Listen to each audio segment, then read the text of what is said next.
No, Saan? kasi si Tito, si Daddy Blue, sabi niya gusto niya pumunta ng Baguio. Meron pong magagandang lugar sa Baguio or sa Benguet. Nakapunta na akong Baguio, pero Baguio City lang. Okay.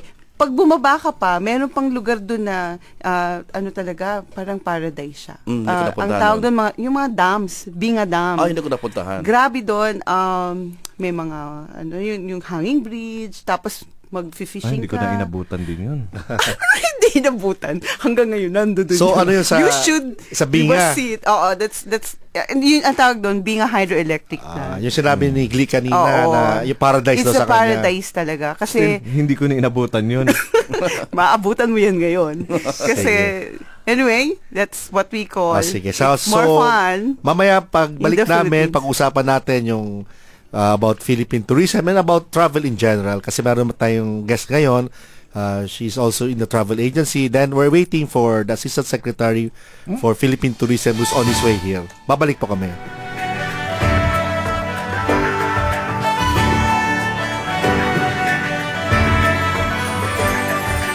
Ay nalulungkot, naiinip, nababago. Ikaw ba'y napapagod, araw-gabi, puro kayo. Buhay mo ba'y walang saysay, walang sigla, walang kulay? Bawat araw ay pareho, parang walang pagbabago. Tara na, dahil tayo. Top DVD, 2 mobile phone, camera at washing machine. Kukunin ko ang mga yan. Nanalo ka ba sa loto? Oo, sa potluck promotion ng Grand Mall, bumili lang ng 50 dirhams at makakakuha ka ng libreng regalo. Ang lucky ball na may 200,000 na regalo ay naghihintay sa mga kagustuhan mo. Sa bawat pagbili mo sa Grand Mall, mananalo ka ng Grand ME points at mga libreng regalo. Meron din mga Pilipinong pagkain sa Grand Mall outlet. Sisitahin lang ang Grand Mall sa Al-Quds, Al-Khail at Jebel Ali ngayon. Grand Hypermarkets, where shopping meets satisfaction. If love is a chemical reaction, chemistry has a good chance to make the world a more harmonious place. It finds secret formulas to unite rather than separate. It works so that experiment after experiment, plasters end up loving the water, cereals can survive pests, and even cars and city centers get along better. Chemistry ultimately creates good relationships between people and whatever they need in their lives. That's how we create chemistry. BASF, the chemical company. To learn more, simply Google BASF. Filipino Rhythm, brought to you by Alansari Exchange. Depositing your labor guarantees just became quicker with Alansari Exchange. Magandang gabi po. Kayo po ay nakikinig sa programang Filipino Excellence in the Middle East. Ang topic po natin ngayong gabi is about Philippine tourism and travel in general. Ang unang guest po natin ay isang pong freelance travel agent. Siya po ang founder ng Filipino Air Travel Association or FATA. At 28 years lang naman dito sa Dubai. 28 years Blue? Sabi. Pero bata tingnan pa naman siya. Okay. Sa mga tagapakinig, ito po si Miss Daisy Sarmiento. Good evening, Daisy. Magandang gabi po sa inyong lahat, mga bayaning manggagawa. Ayun. Dahil sa Mayo Uno. Mayo Uno. Maki baka, wag matakot. Sige. So, welcome to the program. Thank you po. Ano bang ibig sabihin ng freelance travel agent? Ano bang trabaho ng mga travel agents? Actually, dati po kasi ako sa airline eh. Okay. Kaso, lumipat ako. Hindi ko nababanggitin yung airline. Yeah, sige.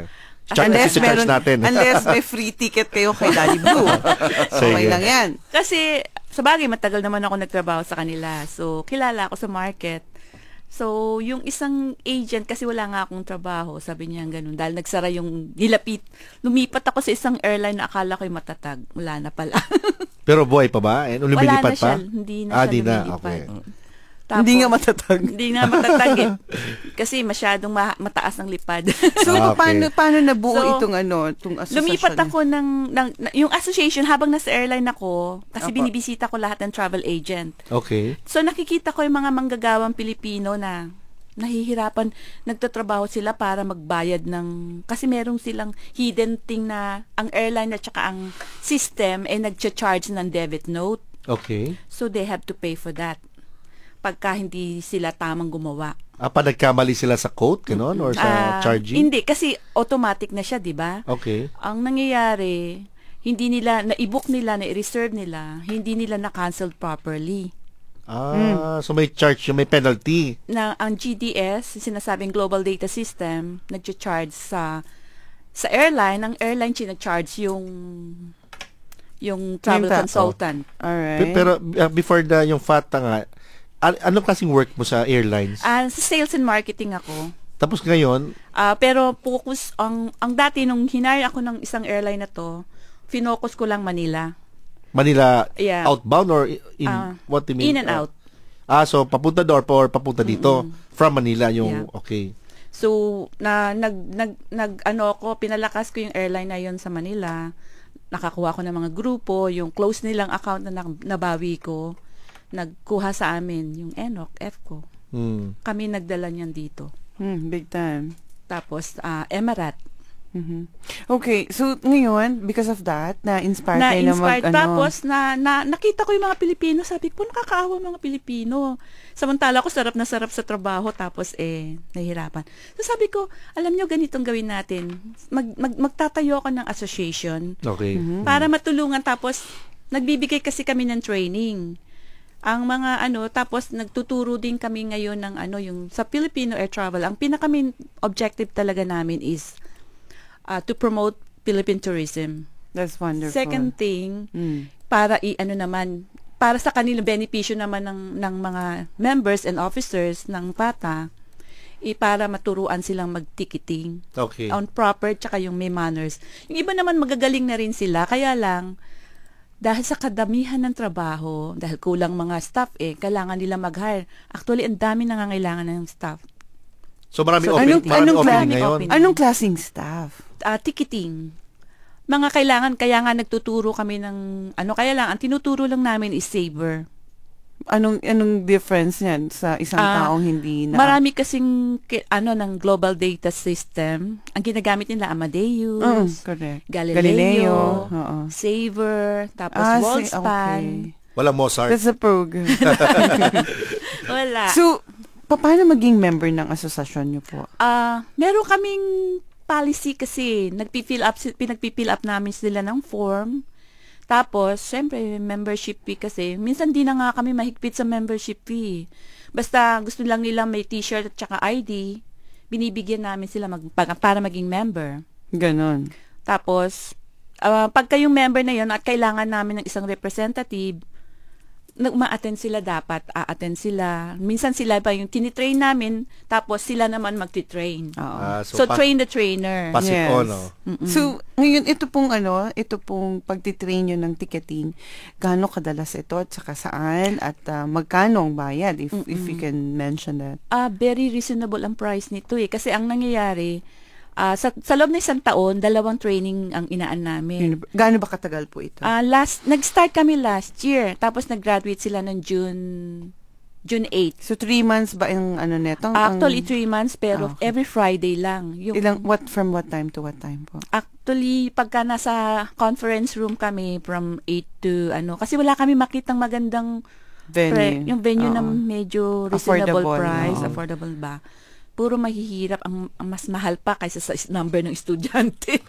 So, from 8 to 5? 8 to 1. 8 to 1. Yun ang inaan namin. Pero pag training na, inaano ko na sa bahay kasi nga may internet kami. Doon na sila nakaka-hands-on. Actual online. At saka may certification ito. May certificate. So, pag nag-graduate sila, pwede na silang mag-apply as Hindi namin pinapasa kasi pag hindi namin binibigyan ng certificate pag hanggat hindi talaga maalam. Marunong. So, malaking bagay ito yung certificate sa pag-apply ng trabaho? At sabi niya nga, nakakatulong kasi Daddy Blue, matututo silang maggawa ng reservation. Pwede ba kami dyan ni Daddy Blue? Oo, basta gusto mo matuto 3 Pero months? mura lang. Sa 3 months na yan, ang mura-mura lang ng sinacharge namin. Actually, How much namin, para malaman ka? 400 yun. Pero for 3 months. Kasama na doon yung ang certificate? 200 is, kasama na doon lahat. And all the training tools? May pakain pa ako. Para lang masaya sila. Ano pagkain?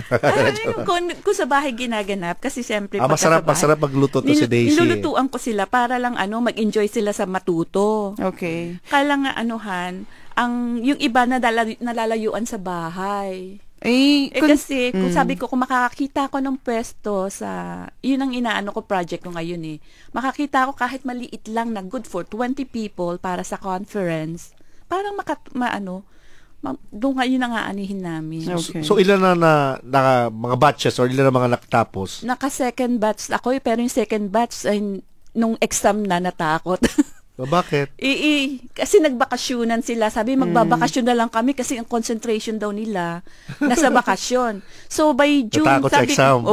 Sabi ko, sige, magti-training uli, mag-i-start, susama daw uli sila sa training ng June. After, kasi, meron kaming second batch, itong June 2012, meron kaming, katapos sa last Friday ng June. Okay.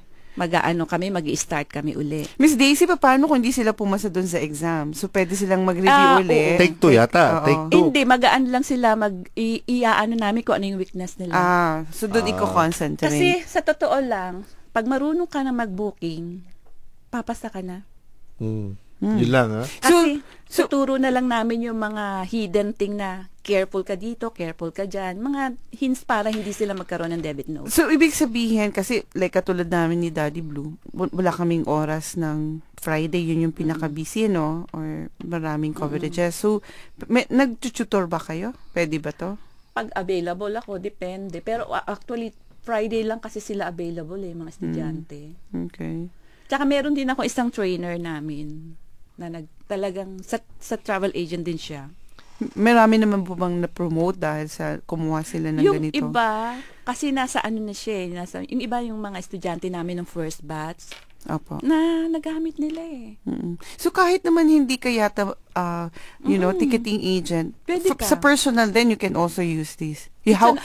Ilan ba yung masosolve, masisave mo by added knowing? value yun, di ba? Oo. Added value sa talent mo. Talent sa paghahanap ng... Kasi karamihan na kumukuha sa amin, secretary sila. Tapos, ticketing, sabi nila, gusto ko nilang maging travel coordinator. So, they can do it. May, mga perks nito?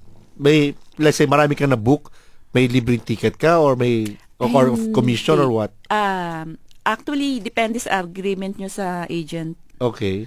Pero yung mga talaga nagtrabaho sa agent, may sweldohan sila, agency. May sweldo sila, tapos, ang charge naman ng agency is 7% on the actual fare.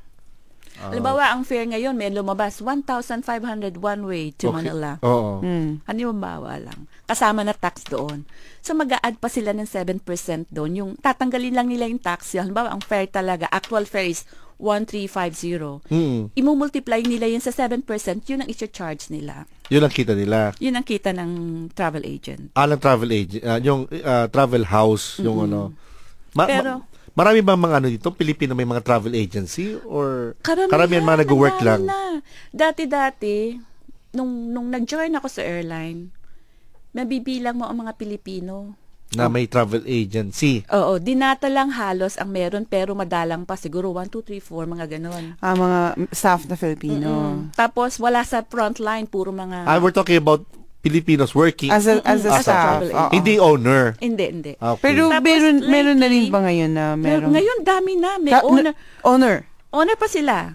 Gaya ng Baya Dubai. Ay, Baya Dubai ba yun? Basta siya yung may-ari Okay. Na anuhan niya. Kasi nga, ang lakas nga nung, actually, ginagamit lang nila sa visit visa. More of yun. Okay. Ngayon, di ba, bawal na yung mga... Okay. Huwag natin pag-usapan yan. Anyway, so, the purpose naman pala, yung pinaka-main natin, pinopromote namin It's More Fun in the Philippines. Sige. Mamaya, babalikan natin yung It's More Fun in the Philippines. Yung gusto po mag-comment sa Facebook na lang po kasi may problema yung line natin dito. So, comment na lang po kayo sa Facebook ng FEME or sa Filipino Rhythm Dubai 103.8. Babalik po kami. Ay nalulungkot, naiinip, nababago. Ikaw ba'y napapagod, araw-gabi, puro kayo. Buhay mo ba'y walang saysay, walang sigla, walang kulay? Bawat